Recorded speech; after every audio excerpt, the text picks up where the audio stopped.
Okay, so the first PowerPoint that we went walks you through the structure of the exam. All right, how it looks. This next PowerPoint and video just sort of walks you through the content of the poem that you'll need to read for the final exam, which is W.H. Auden's The Two. All right, so this PowerPoint will talk about content. The previous PowerPoint that we talked about discusses the structure, how you organize it, and what to put in every section of the exam. Like always, I always try and give you a video and PowerPoint that walks you through the entire assignment. So, the author of this poem is W.H. Auden, his super famous, well-known poet. The poem title for this particular Auden poem is The Two. Your goal as you read this is to find one symbol and one metaphor that can help you understand some of Auden's theme. And also don't forget to cite when you quote in your paper. I've given you an example here, and there's an example in the previous PowerPoint.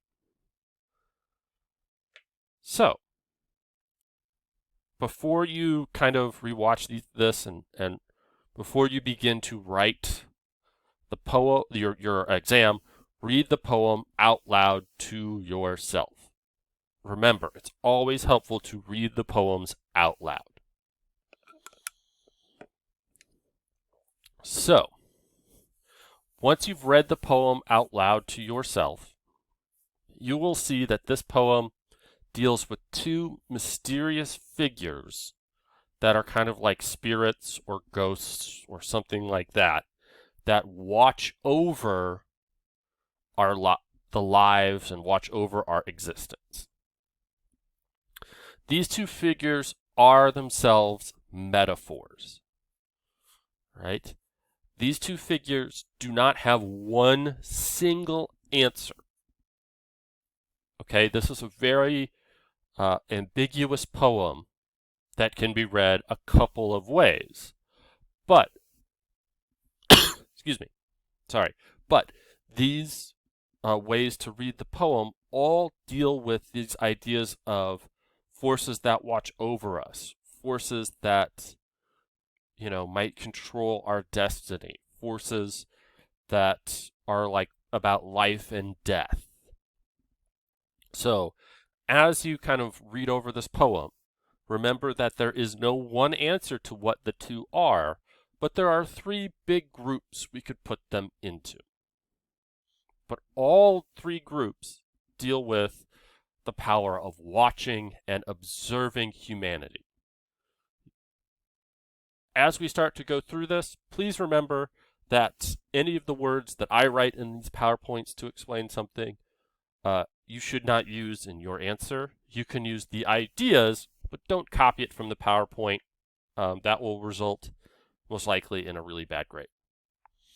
Take the ideas, but use your own words to express the themes yourself. So, the main metaphors of the two that you'll find in this poem can be read as like fate. They could be read about the passage of time. They can be read as like supernatural forces, ghosts, spirits, angels that control life or death. In your reading, make sure that you understand how these metaphors of life, death, watching, all right, how that makes you feel. To understand that these two forces are watching over us. That's a very important concept to understand as you read the poem. All right? That these main metaphors of the two, of fate, death, or time, are always sort of watching over us or surveilling us, or, they're almost spying on us in the poem. So, you will see the two described many different ways throughout the poem. Now, as we said, the metaphor of the poem will be ambiguous. There's no one right or wrong answer. And since these are sort of like supernatural forces that are watching us, they can change. So they might be considered fate. They will say that one of them is the clock, or that they're the guardians of the gate, or that we have been watching you over the garden wall, and that whatever you feel that these forces don't know about you, that there are no secrets. So throughout the poem, you could analyze how the notion of fate is always watching over you. How does that make you feel while reading the poem? The next set of metaphors that the two could represent are the ideas of death. All right, that death watches over us, because they will say that they're the whirlpool, or they're the formal nightmare, or they're a woman in dark glasses, or they're the humped back surgeons, or the scissors man, and that they are used to trim the garden, that you should trim the garden. So again, this is a concept of, like the Grim Reaper, how death is watching over us all, and death knows, the supernatural force of death knows when we're going to die. We never do, but it will come for us no matter what. Finally, you could see the two described as time. That time watches over us. They will talk about how they're the clock. They will talk about winding the clock. They will talk about watching us for hours. They will talk about how they're expansive moments of constricted lives. How they're the big moments of our, a constricted life. What Auden means when he talks about constricted lives is that, we only have a finite amount of time on the earth. We're not going to live forever. So the clock is always ticking. Time is always watching us, marking what we do and bringing about changes leading to the end. Time cannot be stopped. So as you read the poem, and as you think about how you're going to answer the question, I would pick one of these metaphor groups. As you read the poem, just pick one that you feel that you believe the two represents. Do they represent fate? Do they represent death? Do they represent time? Pick one. Do not try and write about all three. Just pick one of these metaphors as your key explanation. And then what you want to do is, as you pick one of these metaphors, look at the poem and look at how the metaphor of fate, death, or time is like always watching over the events of the poem. All right, how they can't escape being watched by fate, death, or time. So that's what you want to do as you read the poem, is to pick one of these.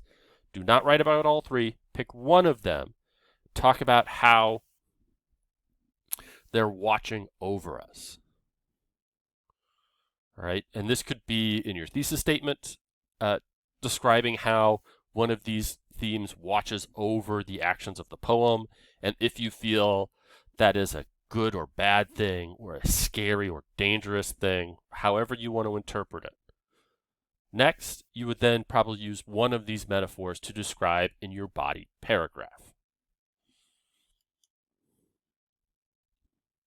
Next, as you read the poem, you will see that Auden uses a lot of symbolic images that are meant to explain how whichever one of these you pick, fate, death, or time, is watching over us.